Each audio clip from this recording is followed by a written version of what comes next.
नमस्ते, good evening. कैसे हैं आप सभी? आई होप आप सभी अच्छे होंगे और अच्छे से पढ़ाई कर रहे होंगे और जेकेएस एकेडमी के साथ जुड़े हुए रहेंगे। हम पढ़ रहे थे थ्योरी की क्लास। हमारा टॉपिक चल रहा था श्वसन तंत्र।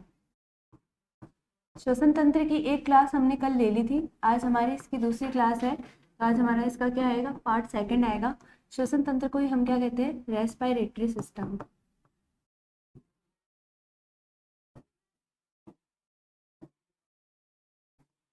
चलिए देखते हैं इसके बारे में। हमने थोड़ा सा अध्ययन कल की क्लास में कर लिया था। जिन लोगों ने कल की क्लास अटेंड नहीं की उनके लिए एक बार रिवाइज कर देते हैं हम थोड़ा सा। क्या पढ़ा था कल की क्लास में हमने? कल की क्लास में हमने पढ़ा था भाई श्वसन तंत्र के कितने भाग होते हैं। श्वसन तंत्र के कितने भाग होते हैं? 3 भाग होते हैं। श्वसन तंत्र के 3 भाग होते हैं। सबसे पहले हमने पढ़ा था श्वसन क्या होता है। उसके बाद हमने पढ़ा था भाई श्वसन तंत्र जो होता है वो क्या होता है। फिर श्वसन तंत्र के कितने भाग होते हैं? तो 3 भाग होते हैं। पहला भाग कौन होता है? ऊपरी श्वसन तंत्र। ऊपरी श्वसन तंत्र।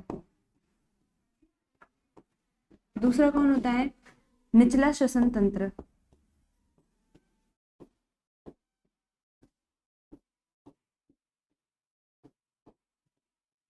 और लास्ट क्या होता है हमारा? लास्ट होता है श्वसन मांसपेशियां। श्वसन मांसपेशियां ये हमारा क्या होता है? ये हमारे श्वसन तंत्र के क्या होता है? भाग होते हैं। ठीक है। इसके बाद हमने जो ऊपरी श्वसन तंत्र है उसके बारे में कल की क्लास में जो है हमने थोड़ा बहुत अध्ययन कर लिया था। ऊपरी श्वसन तंत्र के अंदर कौन कौन आ रहा था? ऊपरी श्वसन तंत्र के अंदर आ रहा था हमारा नाक, नासिका, मुख, ग्रसनी और लैरिंग्स। यानी कि 4 ऑर्गन जो थे हमारे, 4 अंग जो थे वो किस में आ रहे थे? वो हमारे ऊपरी श्वसन तंत्र के अंदर आ रहे थे, जिसके बारे में अध्ययन हमने कल की क्लास में कर लिया था। अब हमको क्या पढ़ना है? अब हमको पढ़ना है निचला श्वसन तंत्र। आज का हमारा टॉपिक क्या रहेगा? आज का हमारा टॉपिक रहेगा निचला श्वसन तंत्र। श्वसन तंत्र का दूसरा भाग निचला श्वसन तंत्र, या इसी को क्या कहते हैं हम? इसी को कहते हैं lower respiratory system. Lower respiratory system.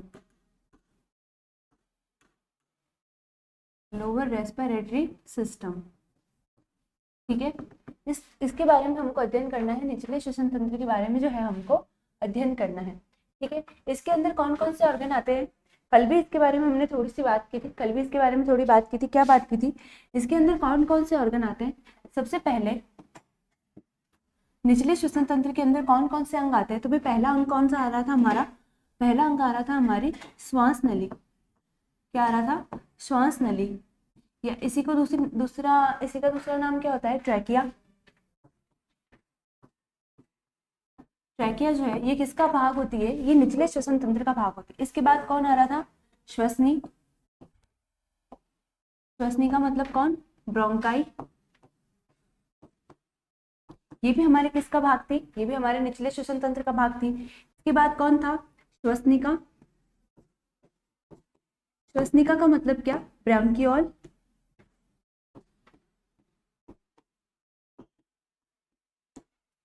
और उसके बाद हमारा क्या भाग? कौन सा भाग था? फेफड़े। फेफड़े यानी कि कौन? लंग्स। यानी कि कौन? लंग्स। ये भी हमारे किसका भाग था? ये सारे जो अंग है, ये चारों अंग हमारे किसके भाग हुआ करते थे? निचले श्वसन तंत्र के या लोअर रेस्पिरेटरी सिस्टम के भाग थे। ठीक है। श्वास नली यानी कि ट्रैकिया, श्वसनी यानी ब्रोंकाई, श्वसनिका यानी ब्रोंकियोल और फेफड़े मतलब लंग्स। तो देखिए इनके बारे में थोड़ी सी बात करते हैं। सबसे पहला ऑर्गन हमारा कौन सा है? सबसे पहला ऑर्गन जिसके बारे में हम बात कर रहे हैं वो कौन होगा? सबसे पहला ऑर्गन हमारा होगा श्वास नली। किसके बारे में बात करेंगे हम? श्वास नली यानी कि किसके बारे में बात करेंगे? ट्रैकिया के बारे में बात करेंगे। बात करेंगे ट्रैकिया के बारे में। इसकी थोड़ी सी बात हम करते हैं। तो देखिए ट्रैकिया क्या होती है? ट्रैकिया क्या होती है? ट्रैकिया की संरचना कैसे होती है? ट्रैकिया की संरचना कुछ इस तरीके की होती है। ये जो ट्रैकिया होती है ना, कुछ इस तरीके की संरचना में उपस्थित होती है। ठीक है। ये ऊपर की साइड इसमें क्या होता है? ये ऊपर की साइड लैरिंग्स वाला पार्ट होता है। ठीक है। लैरिंग्स से जुड़ी हुई होती है। लैरिंग्स से जुड़ी हुई होती है। आपको पता है कल की क्लास में हम लैरिंग्स के बारे में पढ़ चुके थे। लैरिंग्स से ऊपर से लैरिंग्स से जुड़ी होती है। और ये पूरा भाग क्या होता है? ये पूरा भाग ट्रैकिया का होता है, श्वास नली का होता है। इसमें ये कुछ इस तरीके के क्या पाए जाते हैं? सी आकार के छल्ले पाए जाते हैं। कुछ इस तरीके के क्या पाए जाते हैं, सी आकार के छल्ले पाए जाते हैं। ये क्या करते हैं, ये छल्ले ये इस ट्रैकिया को, श्वास नली को पिचकने से रोकते हैं। वायु की अनुपस्थिति में श्वास नली जो है पिचक के बिल्कुल चिपक नहीं जाए एक दूसरे से, उस स्थिति से बचाने का काम कौन करते हैं, ये छल्ले करते हैं। ये किसके बने होते हैं, ये कार्टिलेज के बने होते हैं। किसके, कार्टिलेज के, यानी कि उपास्थि के छल्ले बने हुए होते हैं। ठीक है, अब इसके बाद में ये ट्रैकिया जो है ना, ये थोड़ी देर में जाके क्या होती है, ये दो भागों में डिवाइड हो जाती है। ये दो भागों में क्या हो जाती है, डिवाइड हो जाती है। इसको हम क्या बोलते हैं, इसको हम बोलते हैं ब्रैंकियोस। ब्रैंकियस का मतलब क्या, श्वसनिका। किस में डिवाइड हो जाती है, ये श्वसनिका में डिवाइड हो जाती है, श्वसनी में डिवाइड हो जाती है। श्वास नली जो है वो किस में, श्वसनी में डिवाइड हो जाती है। ठीक है, और ये अपने अपने सेपरेट किस में चली जाती है, अपने अपने सेपरेट लंग्स में चली जाती है। इधर वाली किस में जाएगी, इधर वाली राइट ब्रैंकियोस है, यानी कि किस में जाएगी, ये राइट लंग में जाएगी। किस में जाती है, ये राइट लंग में जाती है। और इधर वाली किस में जाएगी, इधर वाली लेफ्ट लंग में जाएगी। ठीक है, अपने अपने सेपरेट लंग में क्या होती है, ये ट्रांसफर हो जाती है। ठीक है, तो ट्रैकिया जो है, ये ट्रैकिया किसकी बनी होती है, ये ट्रैकिया खुद भी उपास्थि की, उपकला उत्तक की बनी होती है। किसकी बनी होती है, उपकला उत्तक की बनी होती है। और इसके अंदर ये क्या होते हैं, ये कार्टिलेज के सी आकार के क्या पाए जाते हैं, इसमें छल्ले पाए जाते हैं, जो क्या करते हैं, इसको इसको पिचकने से रोकने का काम करते हैं। देखिए आगे चल के ये जो श्वसनी है ना, ये फिर से क्या होती है, ये फिर से डिवाइड होती है, दिखाई दे रही है आपको। फिर ये आगे चल के फिर वापस से डिवाइड होती है, यानी कि इसका डिवाइडेशन जो है ना, ये लगातार लगातार जारी रहता है। और आगे चल के बहुत ज़्यादा आगे चल के डिवाइड होती होती लास्ट में किस में कन्वर्ट हो जाती है, लास्ट में ये किससे जुड़ी होती है, गुब्बारे नुमा संरचना से जुड़ी होती है। इसको हम क्या बोलते हैं, इसको हम बोलते हैं वायु कूपिका। वायु कूपिका, या इसी को क्या बोला जाता है, एल्वेलाई बोला जाता है। ये लास्ट में किससे जुड़ी होती है, एल्वेलाई से जुड़ी हुई होती है। ठीक है, तो ट्रैकिया की संरचना कुछ इस तरीके की होती है, देख लीजिए आप एक बार ध्यान से। ठीक है, तो ट्रैकिया के बारे में देखते हैं। ट्रैकिया के बारे में क्या बात कर रहे थे हम, इसकी संरचना, यह कितनी लंबी होती है, यह लगभग यह लगभग 5 इंच लंबी नली होती है। 5 इंच लंबी नलिकाकार संरचना होती है।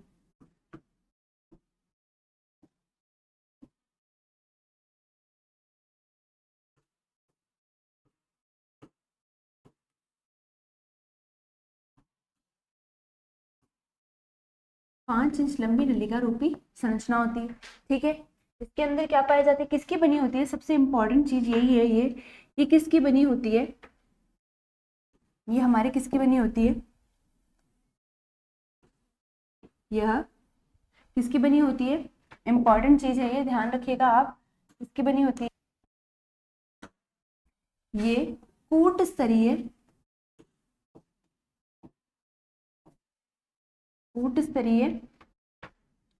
स्तंभाकार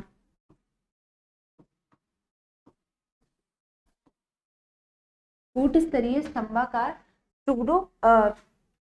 सूडो स्ट्रेटिफाइड पक्षमा भी उपकला उत्तक की बनी होती है। किसकी बनी होती है, ये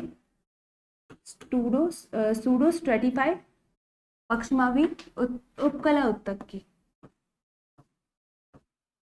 बहुत ही अच्छा, बहुत ही सुंदर सा नाम है ना, एकदम आसान सा नाम। बहुत इंपॉर्टेंट चीज है, ये पूछा जाता है एग्जाम्स में कि भाई बताओ किसकी बनी होती है, ये उपकला उत्तक की बनी होती है, उत्तक की बनी होती है।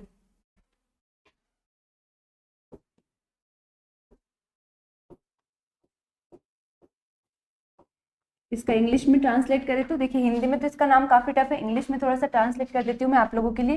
क्या लिखेंगे, कूट स्तरीय का मतलब होता है सूडो, और सूडो स्तंभाकार का मतलब स्ट्रेटिफाइड,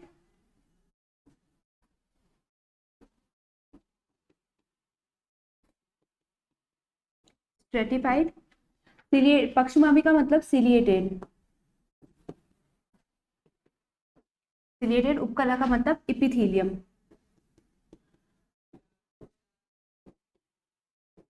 तो किससे बनी होती है, ये सूडो स्ट्रेटिफाइड सिलिएटेड इपिथेलियम उत्तक से जो होती है, ये बनी होती है। ठीक है, कूट स्तरीय स्तंभाकार पक्षमाभी उपकला उत्तक की क्या होती है, ये बनी होती है। देखिए इसका नाम जो है बहुत टफ है, लेकिन हमको इसका नाम जो है ध्यान रखना पड़ेगा, ठीक है। ये हमारे लिए काफी इंपॉर्टेंट नाम है। इसकी तो ये बनी होती है। के अंदर क्या पाए जाते हैं, के अंदर क्या पाए जाते हैं, अभी अभी हमने देखा था क्या पाए जाते हैं, ट्रैकिया में या श्वास नली में, श्वास नली में सी आकार के, श्वास नली में सी आकार के उपास्थल छल्ले पाए जाते हैं। क्या पाए जाते हैं, उपास्थल छल्ले। उपास्थल का मतलब कार्टिलेज के बने हुए होंगे। उपास्थल जो है छल्ले पाए जाते हैं, रिंग्स पाई जाती है।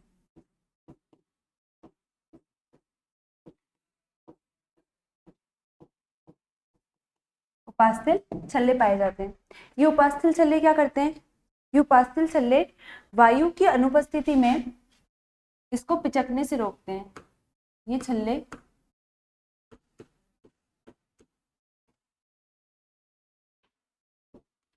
वायु की अनुपस्थिति में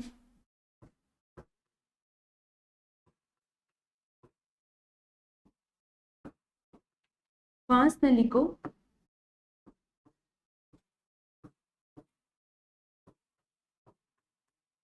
पिचकने से क्या करते हैं, रोकते हैं। श्वास नली को पिचकने से रोकते हैं, ठीक है, ठीक है। अब आगे बात करें ट्रैकिया की, तो ट्रैकिया के बारे में और क्या देखा हमने, और हमने क्या देखा कि भाई ट्रैकिया जो है, श्वास नली जो है आगे जाकर किस में कन्वर्ट हो जाती है, आगे जाकर किस में डिवाइड हो जाती है, ये श्वसनी में या ब्रोंकाई में डिवाइड हो जाती है, ठीक है। ये भी देख लेते हैं। तो श्वास नली जो होती है, श्वास नली यानी कि हमारी कौन, ट्रैकिया जो है वक्ष स्थान पर जाकर, वक्ष स्थान पर जाकर दाईं व बाईं यानी कि कौन, लेफ्ट और राइट,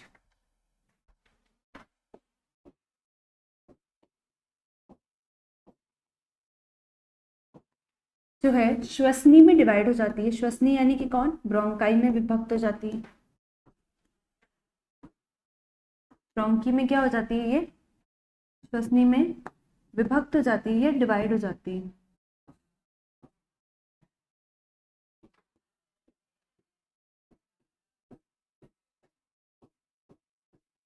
ठीक है, तो ये क्या हो जाती है, श्वसनी में क्या हो जाती है, ब्रोंकी में डिवाइड हो जाती है।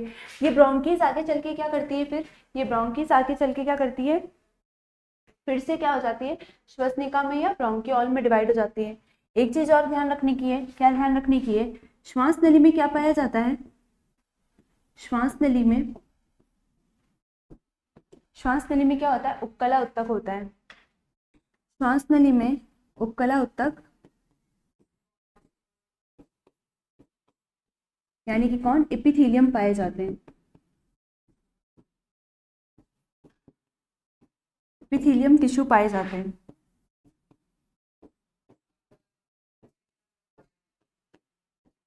क्या करते हैं ये श्लेष्म का, ये किसका, श्लेष्म का यानी कि किसका, म्यूकस का स्रवण करते हैं। श्लेष्म यानी कि किसका, म्यूकस का स्रवण करते हैं।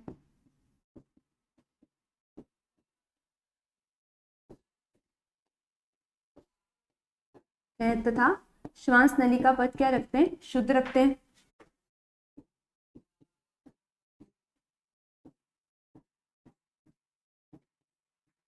श्वास नली को क्या करने का, शुद्ध रखने का काम करते हैं।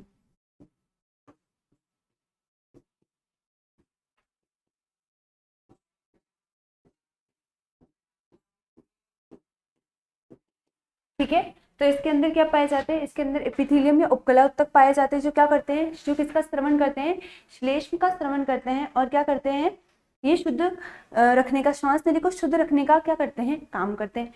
ठीक है, इसके बाद आगे चलते हैं, क्या पढ़ना है इसके बाद हमको, इसके बाद आगे चलते हैं। दूसरा हमारा अंग, दूसरा हमारा ऑर्गन कौन था, दूसरा हमारा ऑर्गन था कौन, श्वसनी या ब्रोंकाई। दोनों को एक साथ ही पढ़ लेते हैं हम। श्वसनी यानी कि कौन, ब्रोंकाई, व श्वसनिका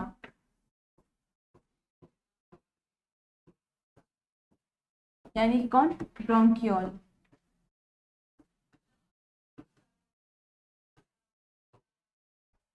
ये दोनों क्या होती है, ये ट्रैकिया जब आगे चल के विभक्त हो जाती है, श्वास नली जब आगे चल के डिवाइड हो जाती है तो किस में कन्वर्ट हो जाती है, श्वसनी या ब्रोंकाई में कन्वर्ट हो जाती है। ठीक है, देखिए इसके बारे में कुछ इस तरीके की होती है,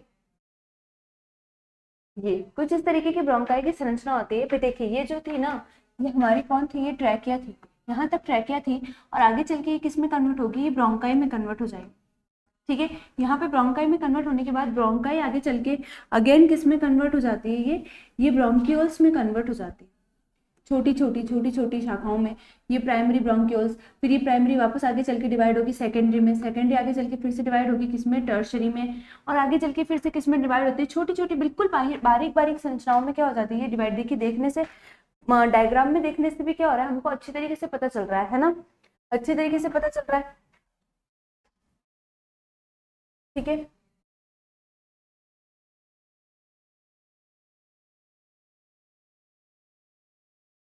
ठीक है, तो श्वसनी या श्वसनिका क्या करती है, ये किसका डिवाइड होती है, ये किसका डिवाइड होती है, ट्रैकिया का डिवाइडेशन होती है। ठीक है, जो हमारी श्वास नली थी, ट्रैकिया थी जो,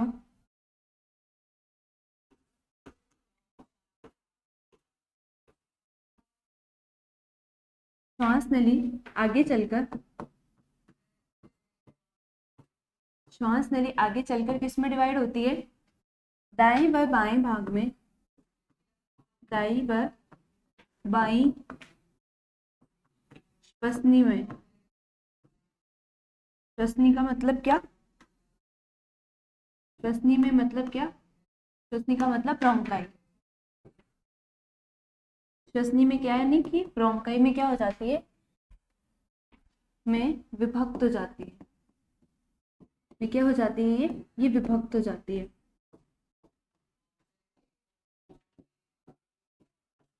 ठीक है,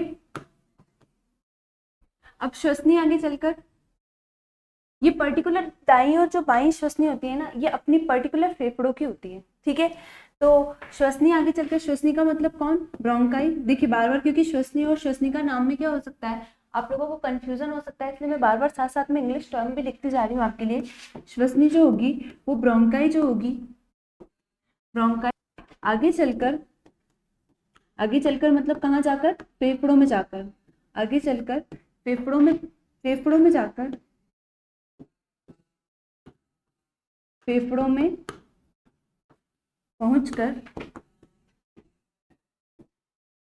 क्या करती है ये फेफड़ों में पहुंचकर आगे चलकर पुनः विभक्त हो जाती है, पुनः, पुनः किस में विभक्त होगी, अब श्वसनिका में, पुनः श्वसनिका में विभक्त हो जाती है। श्वसनिका का मतलब क्या, ब्रोंकियोल।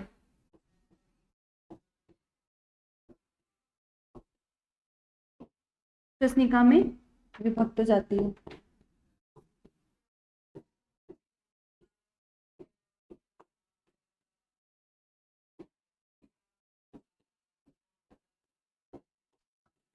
ठीक है, पुनः श्वसनिका में क्या हो जाती है, ये विभक्त हो जाती है। अब ये जो श्वसनिका होती है ना, इस श्वसनिका को हम क्या कहते हैं, इस श्वसनिका को कहते हैं, ये श्वसनिका फिर से डिवाइड होगी, ये श्वसनिका जो होगी फिर से डिवाइड होगी।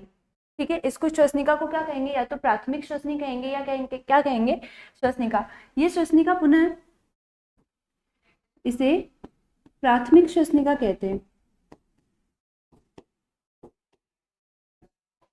इसे प्राथमिक श्वसनिका कहते हैं। प्राथमिक श्वसनिका का मतलब क्या, प्राइमरी ब्रोंकियोल।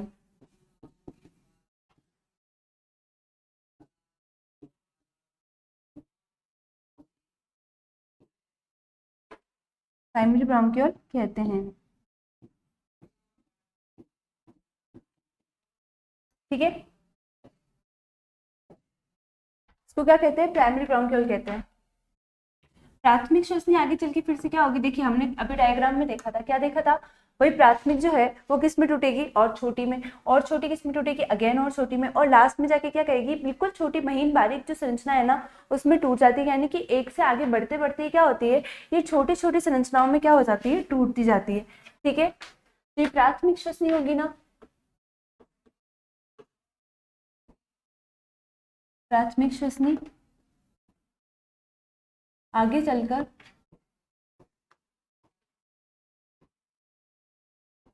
द्वितीयक श्वसनी में टूटती है। किसमें टूटेगी? द्वितीयक श्वसनी में विभक्त हो जाती है।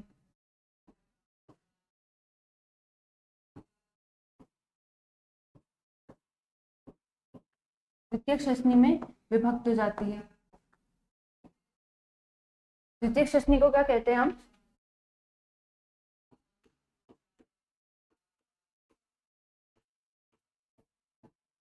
द्वितीयक श्वसनी को क्या कहते हैं हम? सेकेंडरी ब्रोंक्यूल कहते हैं।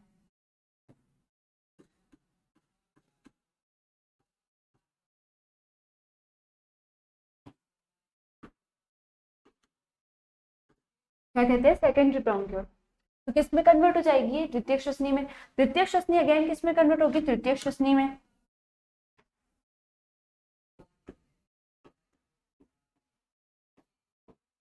द्वितीयक श्वसनिका, श्वसनिका या श्वसनिका एक ही बात है, श्वसनी लिखो या श्वसनिका लिखो। द्वितीयक श्वसनिका पुनः तृतीयक श्वसनिका में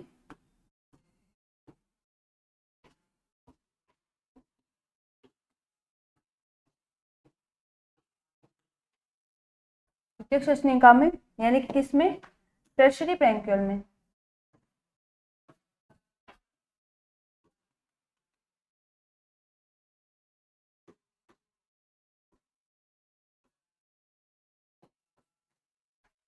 तृतीयक श्वसनिका में क्या होती है?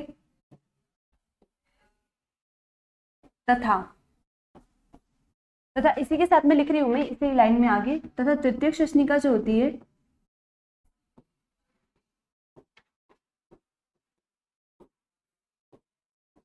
आगे चलकर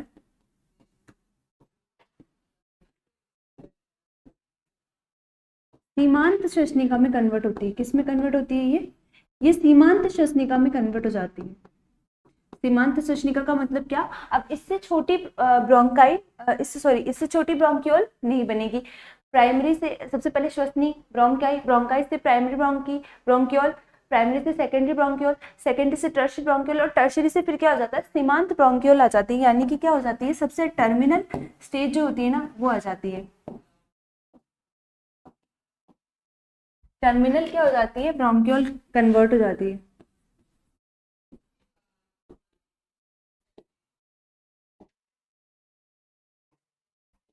देखिए श्वसनिका आगे चलकर सीमांत श्वसनिका में विभक्त हो जाती है।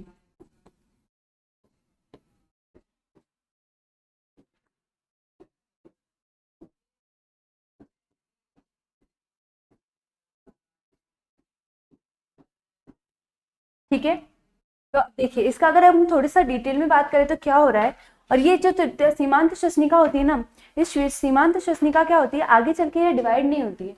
ये जो सीमांत श्वसनिका होती है ना ये डिवाइड नहीं होती, लेकिन सीमांत श्वसनिका के अंतिम सिरों पर क्या जुड़ी हुई होती है? आप सभी बहुत अच्छे से जानते हैं क्या क्या जुड़ी हुई होती है। जो सीमांत श्वसनिका होती है ना, सीमांत श्वसनिका के अंतिम सिरे क्या रहते हैं? फूले हुए रहते हैं। पता है आप सभी को, गुब्बारे की तरह क्या रहते हैं? ये फूले हुए रहते हैं।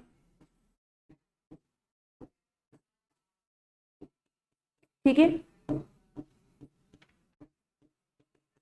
इनको क्या कहते हैं? क्या कहते हैं इनको? इन्हें क्या कहते हैं? वायु कूपिका कहते हैं। इन्हें क्या कहते हैं? वायु कूपिका, या क्या कहा जाता है? एल्वेलाई कहा जाता है। वायु कूपिका या क्या क्या कहा जाता है? एल्वेलाई क्या कहा जाता है, इनको क्या कहा जाता है? एल्वेलाई कहा जाता है, वायु कुपिका या एल्वेलाई कहा जाता है।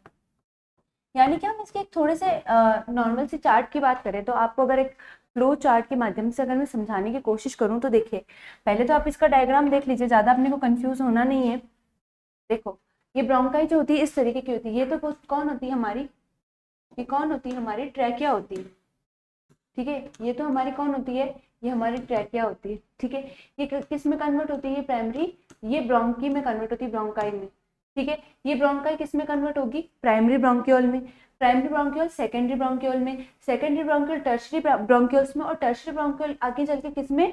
सीमांत यानी टर्मिनल ब्रोंक्यूल में क्या हो जाते हैं? कन्वर्ट। ये टर्मिनल ब्रोंक्यूल के आगे इस तरीके की क्या होती है? फूले हुए गुब्बारे की नुमा संरचना होती है, जिसको हम क्या बोलते हैं? जिसको हम बोलते हैं एल्वेलाई, ठीक है। तो इसकी बात करेंगे तो सबसे पहले क्या होती है? सबसे पहले होती है श्वास नली। सबसे पहले कौन होती है? श्वास नली, यानी कि कौन? अपनी ट्रैकिया। ये ट्रैकिया किस में कन्वर्ट हो जाती है अपनी? ये ट्रैकिया आगे चलकर किस में कन्वर्ट हो जाती है? श्वसनी में, या इस श्वसनी को क्या कहते हो आप? ब्रोंकाई कहते हो, ठीक है। ये किस में कन्वर्ट हो जाती है? ब्रोंकाई में। ये श्वसनी आगे चलकर किस में कन्वर्ट होगी? प्राथमिक श्वसनिका में, प्राथमिक श्वसनिका। प्राथमिक श्वसनिका का मतलब क्या है? प्राइमरी ब्रोंक्यूल,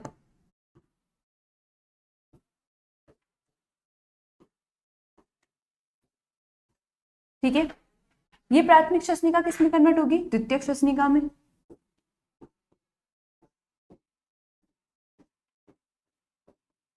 ठीक है। प्राथमिक श्वसनिका किस में कन्वर्ट हुई? द्वितीयक श्वसनिका। द्वितीयक श्वसनिका का मतलब क्या है? Secondary, secondary bronchiole. ये थोड़ा फ्लो चार्ट बनाने से क्या रहेगा, आपको थोड़ा ध्यान रहेगा भाई कौन किस में कन्वर्ट हो रहा है। ये किस में कन्वर्ट होगी? ये होगी अपनी तृतीयक में, तृतीयक श्वसनिका में कन्वर्ट होगी। तृतीयक श्वसनिका का मतलब टर्शरी, टर्शरी ब्रोंक्यूल। टर्शरी किस में कन्वर्ट होगी? सीमांत श्वसनिका में। अब इससे छोटी नहीं बनेगी, ये सीमांत श्वसनिका का मतलब क्या है? टर्मिनल, इससे छोटी नहीं बनेगी। प्राइमरी हो गई, सेकेंडरी हो गई, टर्शरी हो गई और सीमांत हो गई। सीमांत का मतलब हो गया टर्मिनल, टर्मिनल ब्रोंक्यूल, इसमें कन्वर्ट हो गई। अब ये सीमांत श्वसनिका लास्ट में जाके किस में कन्वर्ट होगी? ये कन्वर्ट होगी हमारी वायु कूपिका में। इसके जो अंतिम सिरे रहेंगे ना, वो फूले हुए रहेंगे, गुब्बारे की तरह फूले हुए रहेंगे। उसको क्या बोलोगे आप? वायु कुपिका बोलोगे, एल्वेलाई बोलोगे।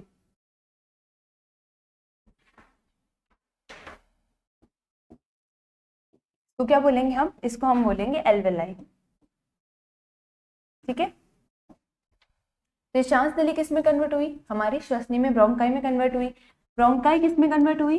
प्राइमरी ब्रोंक्यूल में कन्वर्ट हुई। प्राइमरी ब्रोंक्यूल किस में? सेकेंडरी ब्रोंक्यूल में। सेकेंडरी ब्रोंक्यूल कन्वर्ट हुई टर्शरी ब्रोंक्यूल में। टर्शरी ब्रोंक्यूल कन्वर्ट हुई टर्मिनल ब्रोंक्यूल में। और टर्मिनल ब्रोंक्यूल कन्वर्ट किस में हुई? वायु कुपिका में कन्वर्ट हुई। ये हमारा क्या होता है? एक पूरा क्या होगा? फ्लो चार्ट होगा। किसका? ट्रैकिया से लेके वायु कुपिका तक का। ये कैसी संरचना बना लेते हैं? ये जो प्राइमरी, सेकेंडरी, टर्शरी और सीमांत टर्मिनल ब्रोंक्यूल्स दिख रहे हैं ना आपको, ये फेफड़ों के अंदर कैसी संरचना बना लेते हैं? ये फेफड़ों के अंदर कैसे बना लेते हैं? वृक्ष के जैसी एक ट्री लाइक स्ट्रक्चर बना लेते हैं, ठीक है। फेफड़ों के अंदर कैसी संरचना बना लेते हैं?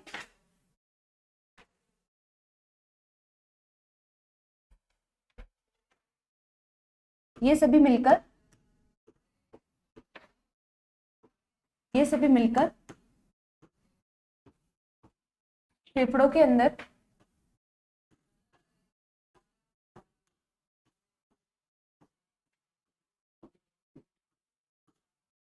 वृक्ष जैसी संरचना बना लेते हैं, वृक्ष के समान, वृक्ष के समान संरचना बना लेते हैं,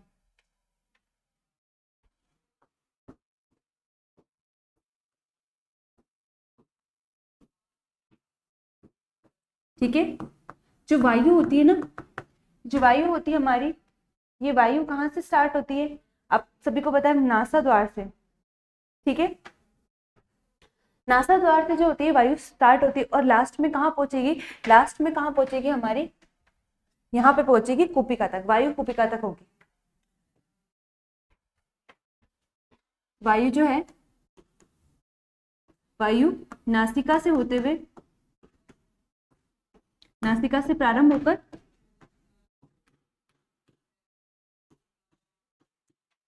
होकर कहां पर पहुंचती है, ये प्रारंभ होकर अंत में सारे जो भी मार्ग से गुजरते हुए ये अंत में कहां पहुंचेगी, अंत में ये आपकी पहुंचती है वायु कूपिका तक, अंत में वायु कूपिका तक पहुंच जाती है। कहां पहुंचती है, अंत में वायु कूपिका तक पहुंचती है। ठीक है, जो गैसों का विनिमय है ना, गैसों का जो ट्रांसपोर्टेशन होगा ना, ऑक्सीजन को ब्लड में डालना और CO2 को, वेस्टेज CO2 को ब्लड से वापस लेना, वो सारा विनिमय जो कहाँ पे होगा, इस वायु कूपिका में या एल्वेलाई में होगा। ये क्या होती है, ये फेफड़ों की बेस यूनिट होती है। ठीक है, गैसों का विनिमय कहाँ पे होगा,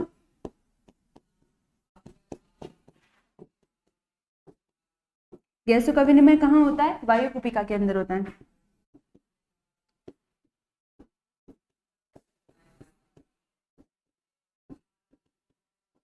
गैसों का विनिमय कहाँ होता है, वायु कूपिका के अंदर होता है। ठीक है, अब ये वायु कूपिका देखने में दिखती कैसी है, तो देखिए वायु कूपिका देखने में ऐसी दिखती है।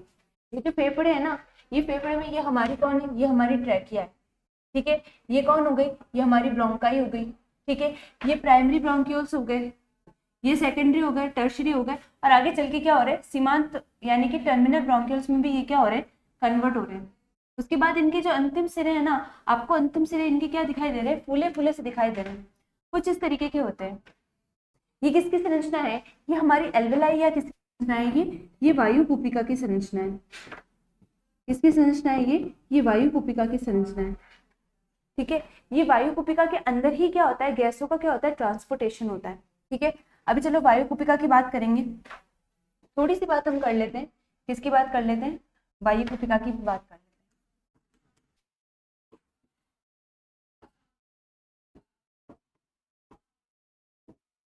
वायु कूपिका का मतलब क्या, एल्वेलाई।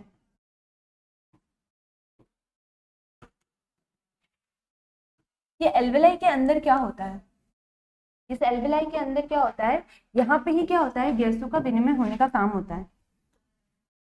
सबसे पहले तो क्या, यह फेफड़ों की क्या है, आपको पता है भाई, जैसे है ना, हमारे तंत्रिका तंत्र की संरचनात्मक और क्रियात्मक इकाई क्या है, न्यूरॉन है। उत्सर्जन तंत्र की संरचनात्मक क्रियात्मक इकाई क्या है, हमारी नेफ्रॉन है। हमारे शरीर की संरचनात्मक और क्रियात्मक इकाई क्या है, कोशिका है, सेल है। वैसे ही श्वसन तंत्र की क्रियात्मक इकाई कौन है, एल्वेलाई है या वायु कूपिका है। क्योंकि जो मेन काम होता है ना, गैसेस एक्सचेंज का काम जो होता है, गैसीय विनिमय का जो काम होता है, वो किस में होता है, वो एल्वेलाई में ही होता है। ठीक है, तो हमारे शरीर की यह किसकी, यह श्वसन तंत्र की, यह श्वसन तंत्र की, पूरे रेस्पिरेटरी सिस्टम की है ये। यह श्वसन तंत्र की क्या है, यह श्वसन तंत्र की क्या है, क्रियात्मक।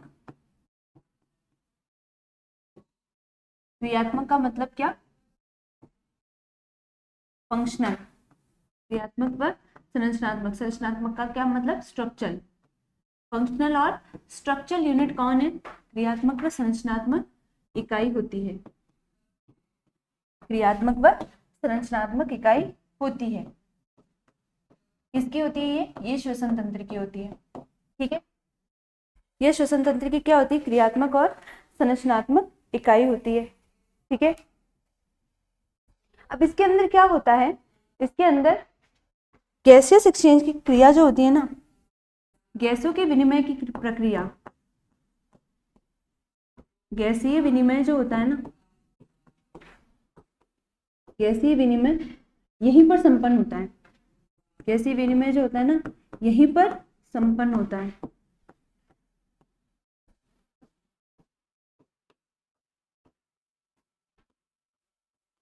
गैसीय विनिमय जो होता है ना, यहीं पर संपन्न होता है। अब आपके दिमाग में आ रहा होगा मैम गैसीय विनिमय होता कैसे है, तो गैसीय विनिमय कैसे होता है, विसरण की क्रिया, विसरण का नाम सुना होगा ना, डिफ्यूजन का नाम।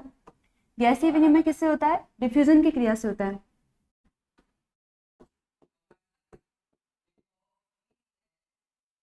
गैसीय विनिमय विसरण के माध्यम से होता है। किससे होता है? विसरण। अब आपके दिमाग में आ रहा होगा मैम विसरण का मतलब क्या, अभी बताते हैं। विसरण का मतलब क्या? डिफ्यूजन। इंग्लिश में बोलेंगे तो क्या बोलेंगे? डिफ्यूजन।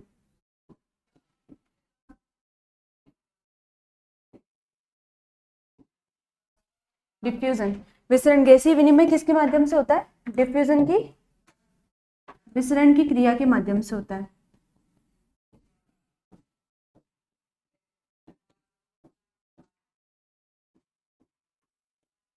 किससे होता है? डिफ्यूजन की क्रिया के माध्यम से होता है। ठीक है, यहाँ पे जो होती है ना ब्लड इंक्रीज होती है, मतलब क्या हो जाती है? रक्त केशिकाओं के माध्यम से क्या होता है, इसकी जो झिल्ली होती है ना, एल्वेलाई की जो झिल्ली होती है, वायु कुपिका की जो झिल्ली होती है, बहुत पतली होती है, बहुत बारीक होती है। और वहां पे जो ब्लड वेसल्स होती है ना, रक्त केशिकाएं, रक्त केशिकाओं से क्या होता है? ब्लड का ट्रांसपोर्टेशन नहीं होता है, गैसेस ट्रांसपोर्टेशन वहां पे क्या हो जाता है? कंप्लीट हो जाता है। ठीक है, यहाँ पे क्या होगा? विसरण का मतलब क्या होगा? देखिए डिफ्यूजन का मतलब क्या है कि आप सभी को पता है, जब भी कोई पदार्थ जो होगा वो हमेशा क्या करता है? उच्च सांद्रता वाले स्थान से किस में गमन करता है? निम्न सांद्रता वाले स्थान में गमन करता है। Flow of matter from higher concentration to lower concentration, higher region of concentration to lower region of concentration, इसको क्या कहते हैं हम? इसके फ्लो को क्या कहते हैं? विसरण कहते हैं। मैं आप लोगों के लिए थोड़ा सा इसको लिख देती हूँ। क्या लिख देती हूँ आपके लिए? एक लाइन लिखती हूँ भाई, विसरण है ना, विसरण का मतलब क्या होता है? विसरण मतलब डिफ्यूजन।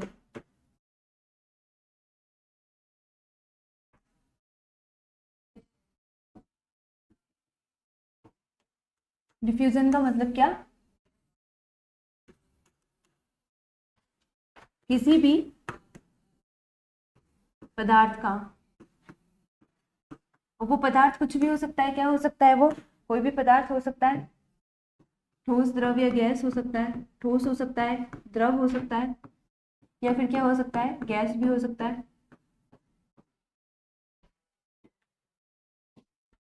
का उच्च सांद्रता से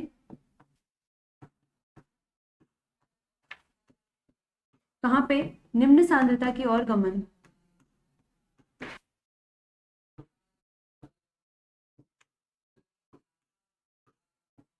इसको हम क्या कहते हैं? इसको हम कहते हैं डिफ्यूजन कहते हैं। ठीक है, अब देखिए एल्वेलाई की जो सतह होगी ना,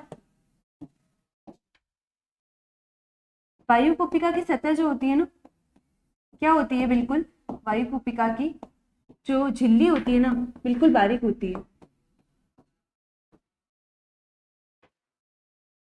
बारीक होती है झिल्ली, एकदम जो है बहुत पतली होती है, एकदम पतली मेम्ब्रेन होती है। तथा यहीं से क्या होता है? यहीं से क्या होगा? रक्त केशिकाओं के माध्यम से, ब्लड कैपिलरीज जो होगी ना, रक्त केशिकाओं के माध्यम से, केशिकाओं यानी कि कौन? ब्लड कैप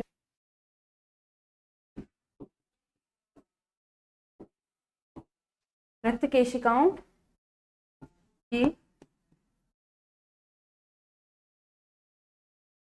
के माध्यम से विसरण की क्रिया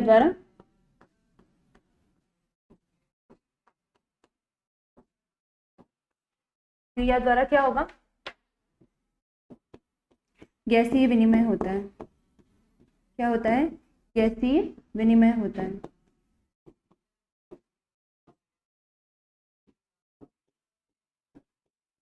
ठीक है, देखिए कैसे होगा विसरण द्वारा?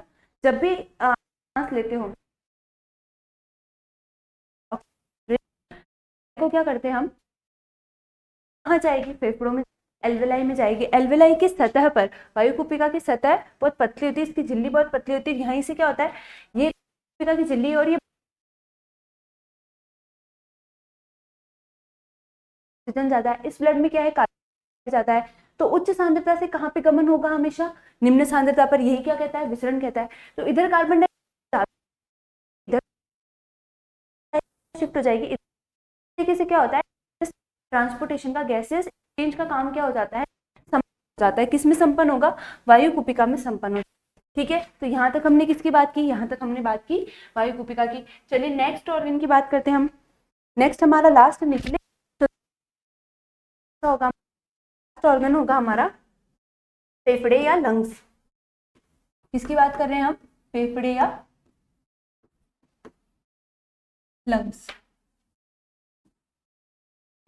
ये हमारा क्या है, निचले श्वसन तंत्र का सबसे लास्ट ऑर्गन। आप सभी इसके बारे में बहुत अच्छी तरीके से जानते हैं। क्या जानते हैं हम इसके बारे में, मैम हम इनके बारे में जानते हैं। फेफड़ों का कलर कैसा होता है, लाइट पिंक कलर के होते हैं फेफड़े। कितने होते हैं संख्या में, 2 होते हैं, 2 होते हैं ना। कैसे होते हैं, स्पंजी स्पंजी होते हैं। ठीक है, इसके अंदर क्या होता है, इसके अंदर क्या होता है, इसके अंदर जो होता है वायु कुपिकाएं होती है। ठीक है,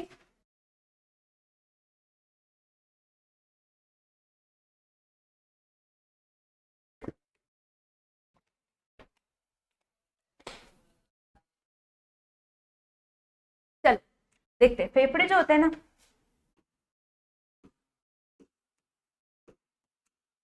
संख्या में कितने होते हैं,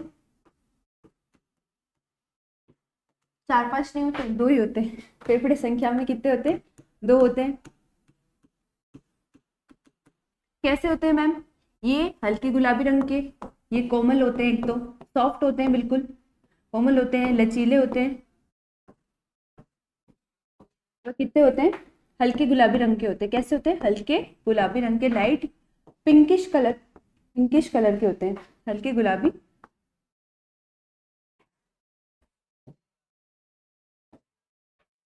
हल्के गुलाबी रंग के होते हैं।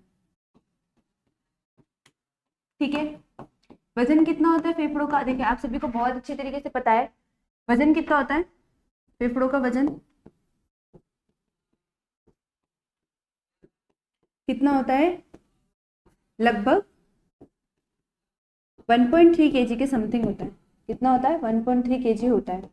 ठीक है, और एक बात आपकी जानकारी के लिए बता दूं, बहुत इंपॉर्टेंट, पुरुषों में तो जो होगा वजन फेफड़ों का ज्यादा होगा और महिलाओं में क्या होगा, कम होगा। पुरुषों में फेफड़ों का वजन, फेफड़ों का मतलब फुफ्फुस का, फेफड़ों का वजन महिलाओं की तुलना में क्या रहता है,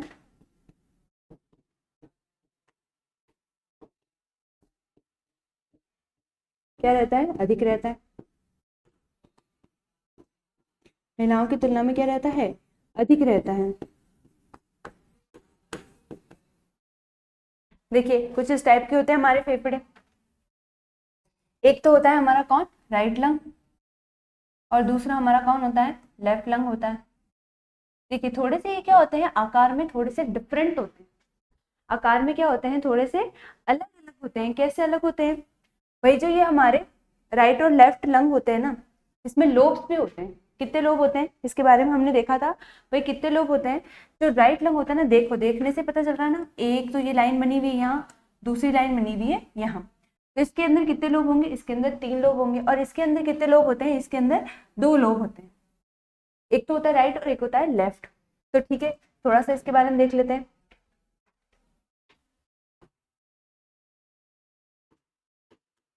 दायां फेफड़ा,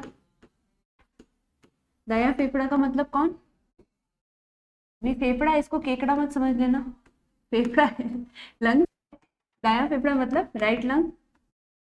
जो हमारा राइट लंग होता है ना, ये आकार में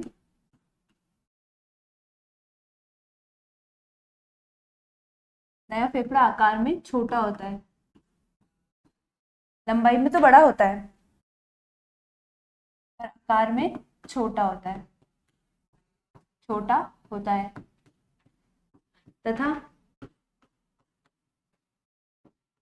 बायां फेफड़ा जो होगा ना हमारा, तथा बायां फेफड़ा, बायां फेफड़ा मतलब कौन, लेफ्ट लंग।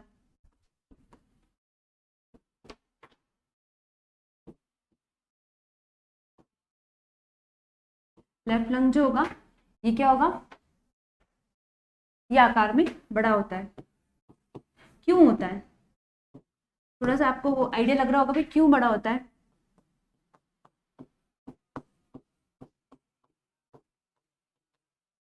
देखिए ये जो होता है ना, इसके जस्ट नीचे, इधर वाले के जस्ट नीचे क्या आ जाता है, लीवर आ जाता है। यहाँ पे क्या आ जाता है, जस्ट लीवर आ जाता है। तो इसको क्या करता है, थोड़ा ऊपर की तरफ धक्का दे देता है।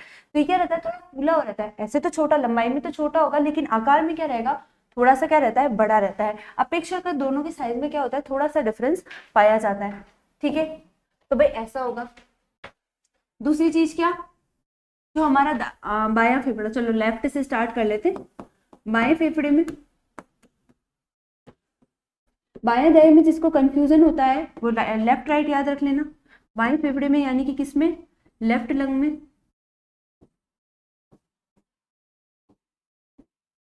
3 लोब पाए जाते हैं, 3 खंड पाए जाते हैं, 3 खंड या लोब पाए जाते हैं। तथा दाएं फेफड़े में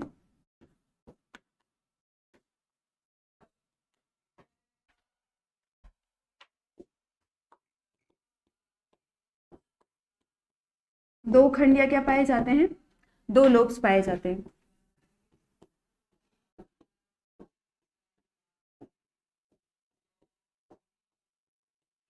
ठीक है, एक और चीज समझ में आ गई। अपने साथ क्या हो गया भाई, दाएं और बाएं का आकार भी थोड़ा थोड़ा अलग होगा और इनके अंदर लोब्स भी क्या होंगे, अलग अलग होंगे। अब फेफड़ों के अंदर और क्या पाया जाता है, फेफड़ों के अंदर क्या पाया जाता है, फेफड़ों में वायु कुपिकाएं पाई जाती है।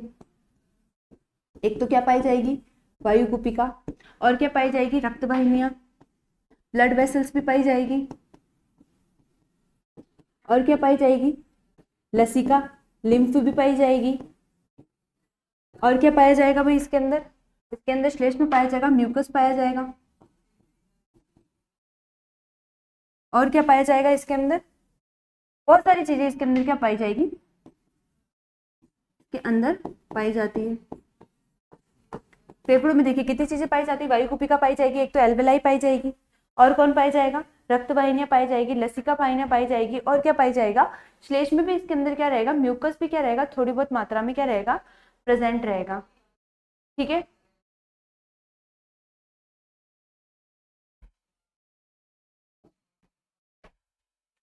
फिर बात करेंगे फेफड़ों के अंदर, फेफड़ों की संरचनात्मक इकाई की बात करेंगे तो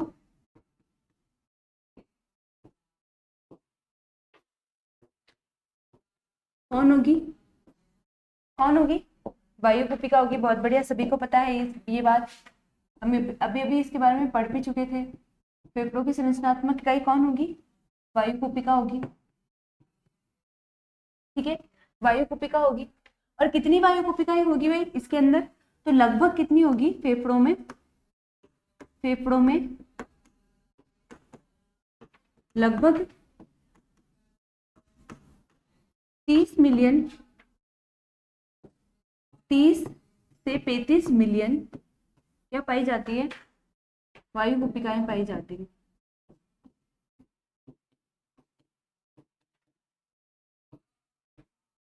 पाई जाती है।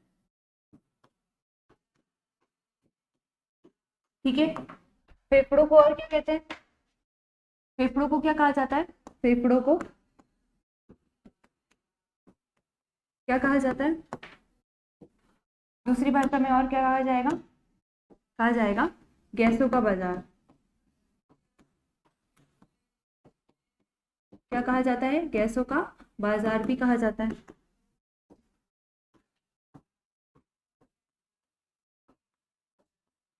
ठीक है, समझ में आ गया। एक एक चीज को हमने क्या कर लिया, डिटेल में पढ़ लिया। तो इसको क्या कहेंगे, गैसों का बाजार कहेंगे। ठीक है, बहुत बढ़िया। ठीक है, सारी चीजें हमने इसके बारे में क्या कर ली, फेफड़ों के बारे में भी देख ली, थोड़ी सी देख ली हमने। ठीक है, राइट लंग लेफ्ट लंग के बारे में सारी बातें जो है हमने कर ली है। ठीक है, तो यहाँ पे आके हमारा क्या होता है, यहाँ पे आके हमारा निचला श्वसन तंत्र भी क्या हो जाता है, कंप्लीट हो जाता है। अब आगे हमको एक चीज और पढ़नी है, एक लास्ट चीज और पढ़नी है, फटाफट से उसको भी पढ़ लेते हैं। लास्ट चीज हमको क्या पढ़नी है, हमको पढ़नी है श्वसन मांसपेशियां। क्या पढ़नी है, श्वसन मांसपेशियां।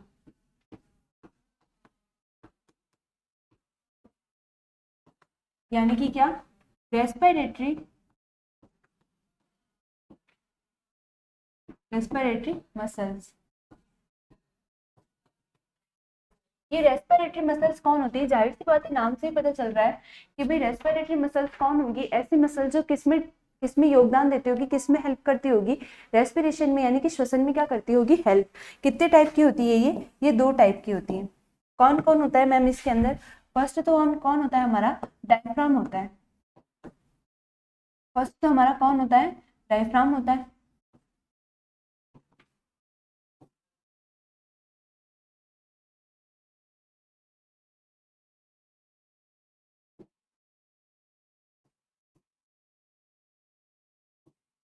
फर्स्ट तो हम कौन होता है हमारा? डायफ्राम होता है। और सेकंड कौन होता है हमारा? सेकंड होती है हमारी पसलियों की पसलियों की मांसपेशियां। पसलियों की मांसपेशियां यानी कि कौन?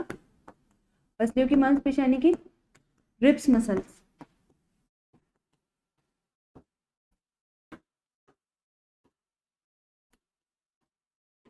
रिब्स मसल्स, इन्हीं को क्या कहते हैं हम? अंतरापरशु पेशियां भी कहते हैं। क्या बोलते हैं? अंतरापरशु पेशियां। ठीक है, तो पहला बात करेंगे हम डायफ्राम की। अगर बात करेंगे सबसे पहले किसकी बात करेंगे हम? पहले बात करेंगे डायफ्राम की। डायफ्राम क्या होता है? ये एक झिल्ली नुमा स्ट्रक्चर होता है।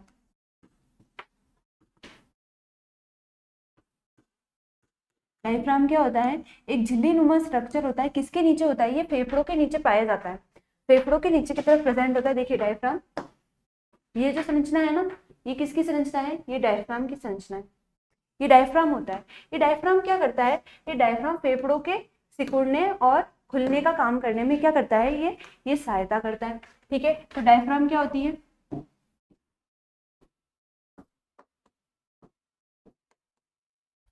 डायफ्राम झिल्ली नुमा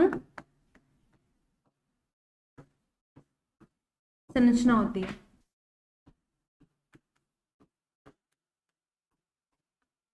ठीक है, हिंदी में क्या बोलते हैं इसको?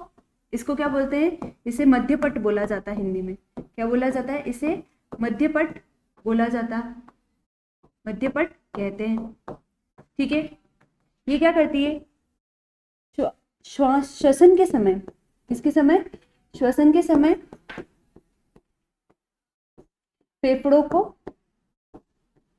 फेफड़ों में वायु के लिए स्थान प्रदान करने का काम करती है। वायु के लिए क्या करती है? ये स्थान प्रदान करने का काम करती है। करने में क्या करता है? ये सहायता करता है। स्थान प्रदान करने में सहायता करता है।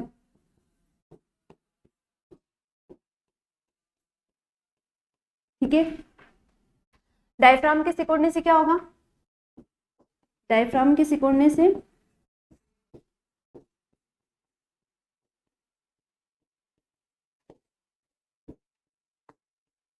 फेफड़ों में हवा भरी जाएगी। क्या होगा? यानी कि निःश्वसन होगा।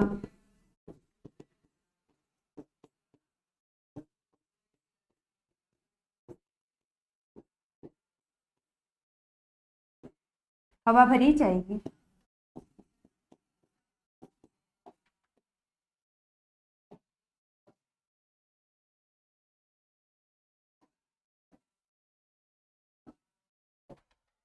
और डायफ्राम के फैलने से क्या होगा? डायफ्राम के फैलने से क्या होगा?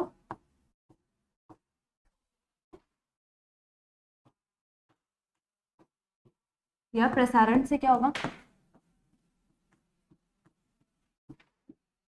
फेफड़ों से हवा निकाली जाएगी।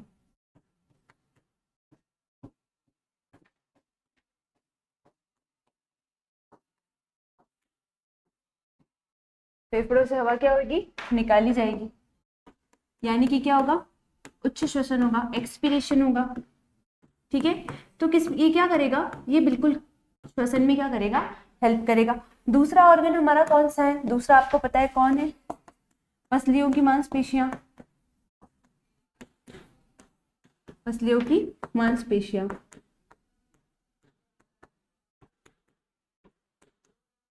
यानी कि कौन? Ribs muscles.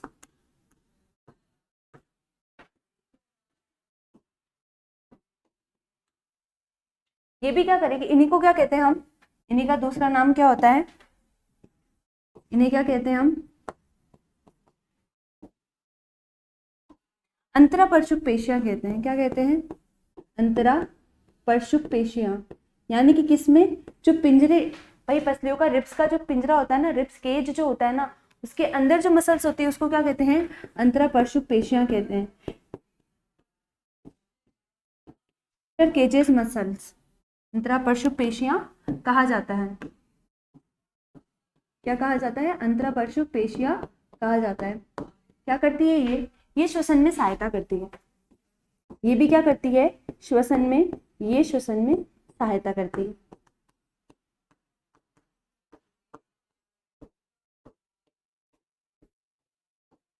ठीक है, तो देखिए यहाँ तक हमारा क्या हो चुका है, श्वसन तंत्र के तीनों पार्ट हमारे क्या हो चुके हैं? कंप्लीट हो चुके हैं। एक बार हम जल्दी से रिवाइज कर लेते हैं फटाफट से। क्या पढ़ा हमने? हमारे श्वसन तंत्र के कितने भाग होते हैं? श्वसन तंत्र के 3 भाग होते हैं। श्वसन तंत्र के तीनों भाग कौन कौन से होते हैं? ऊपरी श्वसन तंत्र, निचला श्वसन तंत्र और श्वसन मांसपेशियां। ऊपरी श्वसन तंत्र के बारे में हम पिछली क्लास में यानी कि कल की क्लास में पढ़ चुके थे। इसके अंदर कौन कौन से अंग आते हैं? इसके अंदर आता है नासिका यानी कि नाक, मुख, माउथ, ग्रसनी यानी कि फेरिंग्स और स्वर यंत्र यानी कि लैरिंग्स। ये चारों पार्ट किसमें आते हैं? ऊपरी श्वसन तंत्र के अंदर आते हैं। और उसके बाद हमने कल की क्लास में हमने इसके बारे में डिस्कस कर लिया था। आज की क्लास में हमने क्या पढ़ा है? इसके बाद हमने पढ़ा निचला श्वसन तंत्र। निचले श्वसन तंत्र में कौन कौन से ऑर्गन आते हैं? श्वास नली आती है यानी कि ट्रैकिया, श्वसनी यानी कि ब्रोंकाई, श्वसनिका यानी कि ब्रोंकियोल और फेफड़े यानी कि लंग्स। ये 4 ऑर्गन्स किसमें आते हैं? निचले श्वसन तंत्र के अंदर आते हैं। इसके बारे में देखा हमने, सबसे पहले किसके बारे में देखा? श्वास नली के बारे में, ट्रैकिया के बारे में देखा। क्या देखा हमने? यह लगभग 5 इंच लंबी नलिका रूपी संरचना होती है। यह किससे बनी होती है? ये सबसे इंपॉर्टेंट चीज हमारी क्लास की आज की यही है, तो ये किससे बनी हुई होती है? ये कूट स्तरीय स्तंभाकार पक्षमाभी उत्तक से बनी होती है। कूट स्तरीय स्तंभाकार पक्षमाभी उपकला यानी कि सूडो स्ट्रेटिफाइड सिलिएटेड एपिथेलियम से क्या होती है? ये बनी होती है। इसमें क्या होते हैं? श्वास नली में सी आकार के उपास्थल यानी कि कार्टिलेज के बने हुए छल्ले होते हैं, जिससे क्या होता है? ये श्वास नली को पिचकने से रोकते हैं। ये छल्ले वायु की अनुपस्थिति में श्वास नली को पिचकने से रोकते हैं। ठीक है, श्वास नली वक्ष स्थान पर जाकर दाईं व बाईं जो है श्वसनी यानी कि ब्रोंकाई में क्या हो जाती है? ये विभक्त हो जाती है। श्वास नली में उपकला उत्तक जो होता है, एपिथेलियम उत्तक जो होते हैं वो पाए जाते हैं। और ये किसका श्रवण करते हैं? ये श्लेष्म का श्रवण करते हैं, जो श्वास नली को क्या करता है? शुद्ध रखने का या वायु को शुद्ध करने का क्या करता है? काम करता है। देखिए ट्रैकिया के बारे में थोड़ी सी जानकारी देख लेते हैं। ट्रैकिया इस टाइप की होती है, यहाँ पे ट्रैकिया होती है, ये आगे चल के किस में कन्वर्ट हो जाएगी? ब्रोंकीज में कन्वर्ट हो जाएगी। इधर राइट लंग होगा, इधर क्या होगा? लेफ्ट लंग होगा। ठीक है, के बाद हमने बात की श्वसनिकी या श्वसनिका यानी ब्रोंकी और ब्रोंक्यूल्स की बात की। श्वास नली आगे चलकर दाई व बाई श्वसनी में यानी किस में कन्वर्ट हो जाती है? ब्रोंकाई में कन्वर्ट हो जाती है। ब्रोंकाई आगे चलकर फेफड़ों में पहुंचकर वापस किस में कन्वर्ट होगी? ब्रोंक्यूल्स में। इसको क्या बोलेंगे? इसको प्राइमरी ब्रोंक्यूल्स बोलेंगे। ये प्राइमरी ब्रोंक्यूल्स किस में कन्वर्ट होगी? सेकेंडरी ब्रोंक्यूल्स में। सेकेंडरी ब्रोंक्यूल टर्शरी में, और टर्शरी किस में कन्वर्ट होती है? टर्मिनल ब्रोंक्यूल्स में क्या हो जाती है? कन्वर्ट हो जाती है। प्राइमरी ब्रोंक्यूल सेकेंडरी ब्रोंक्यूल में, सेकेंडरी आगे चल के टर्शरी में, और टर्शरी आगे चल के किस में हो जाती है? टर्मिनल ब्रोंक्यूल में कन्वर्ट हो जाती है। और टर्मिनल ब्रोंक्यूल से के एंड्स पे क्या जुड़े हुए रहते हैं? वायु कुपिका यानी कि एल्वेलाई इनसे क्या रहती है? कनेक्टेड रहती है। ठीक है, ये इसका एक कुछ फ्लो चार्ट सा हमने बना दिया था ताकि आप लोगों को ज्यादा दिक्कत नहीं हो और अच्छे से समझ में आ जाए। श्वास नली किस में कन्वर्ट होगी? श्वसनी में, श्वसनी प्राथमिक श्वसनिका में, द्वितीय श्वसनिका में, तृतीय श्वसनिका, सीमांत श्वसनिका, और किस में आगे चल के वायु कुपिका में ये हो जाएगी, कन्वर्ट हो जाएगी। ये सभी मिलकर फेफड़ों के अंदर कैसी संरचना बनाते हैं? वृक्ष के जैसे या ट्री लाइक स्ट्रक्चर बना लेते हैं। वायु नासिका से प्रारंभ होकर अंत में कहाँ पहुंचती है? वायु कुपिका तक। और गैसों का विनिमय कहाँ पे होगा? एल्वेलाई के अंदर होगा। एल्वेलाई की संरचना के बारे में भी हमने थोड़ी सी बात की थी, कुछ इस टाइप की होती है एल्वेलाई की संरचना। ठीक है, ये श्वसन तंत्र की क्या है? क्रियात्मक और संरचनात्मक क्रिया होती है। गैसों का विनिमय इसी में होता है। गैसीय विनिमय किससे होगा? डिफ्यूजन की प्रोसेस से होगा। ये भी हमारे लिए क्या है? इंपॉर्टेंट है। ये क्वेश्चन आएगा कि भाई गैसों का विनिमय कौन सी प्रोसेस से होता है? डिफ्यूजन की प्रोसेस से, विसरण की प्रोसेस से होता है। विसरण क्या होता है? भाई जब भी पदार्थों का विनिमय जो है उच्च सांद्रता से कहाँ होगा? निम्न सांद्रता की ओर होगा, तो इस घटना को हम क्या कहेंगे? डिफ्यूजन या विसरण कहेंगे। ठीक है, वायु कुपिका की झिल्ली पत्ते होती है और यहीं से क्या होता है? ब्लड कैपिलरीज से विसरण की घटना होती है। फेफड़े कितने होते हैं? 2 होते हैं। फेफड़ों का वजन कितना होता है? 1.3 kg होता है। ठीक है, फेफड़ों की संरचना के बारे में भी हमने थोड़ा अध्ययन किया था। राइट लंग में जो होते हैं 2 लोब्स होते हैं, और लेफ्ट लंग में कितने लोब होते हैं? 3 लोब होते हैं। ठीक है, इसके अंदर कुपिका, रक्त वाहिनियां, लसिका, श्लेष्मा सब कुछ पाया जाता है। और इसकी जो क्रियात्मक इकाई होती है वो कौन होती है, वायुकुपिका होती है। इसको क्या बोला जाता है, गैसों का बाजार बोला जाता है। श्वसन मांसपेशियों के अंदर दो चीजों की बात की थी, डायफ्राम और रिब्स मसल्स की बात की थी, अंतरापार्श्विक पेशियों की बात की थी। डायफ्राम जो होता है जेलीनुमा स्ट्रक्चर होती है, इसको क्या बोलते हैं, मध्यपट बोला जाता है। ये वायु के लिए क्या करता है, स्थान प्रदान करता है। इसके सिकुड़ने से निःश्वसन और इसके फैलने से या प्रसारण से क्या होता है, उच्च श्वसन की क्रिया होती है। और जो हमारी मांसपेशियां होती है, पसलियों की मांसपेशियां, इनको क्या कहते हैं, अंतरापार्श्विक पेशियां कहते हैं। और ये भी क्या करती है, ये श्वसन में सहायता करती है। तो देखिए श्वसन तंत्र के तीनों भागों के बारे में आज हमने पढ़ लिया है। आज की क्लास में हम इतना ही पढ़ेंगे। इसके आगे की क्लास हमारी कल होगी। तो क्लास में जुड़े रहने के लिए बहुत बहुत थैंक यू। आगे इसी तरह से आप जुड़े रहिए।